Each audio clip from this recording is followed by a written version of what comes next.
मसाई पठार, पांडवदरा आणि पोहाळे येथे गौतम बुद्ध जयंती साजरी. पन्हाळा तालुक्यातील मसाई पठार, पांडवदरा आणि पोहाळे या ठिकाणी गौतम बुद्ध जयंती साजरी करण्यात आली. या कार्यक्रमाला बौद्ध बांधव उपस्थित होते.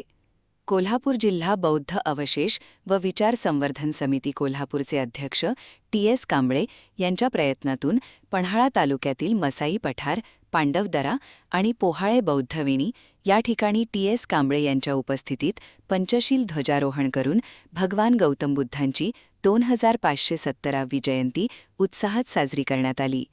यावेळी भंते डॉक्टर यशकशपायन महाथेरो यांनी मार्गदर्शन केलं. या कार्यक्रमाला टी.एस. कांबळे, बापूसाहेब कांबळे, आनंद राजहंस, सुभाष इनामदार, विद्या कांबळे, रवींद्र हलसवडेकर, संपत घोलप, अनिल कांबळे, रमेश कांबळे, प्रवीण कांबळे, विपुल वाडेकर या मान्यवरांसह बौद्ध बांधव उपस्थित होते. महान कार्य न्यूजसाठी सुभाष गायकवाड, कोल्हापूर.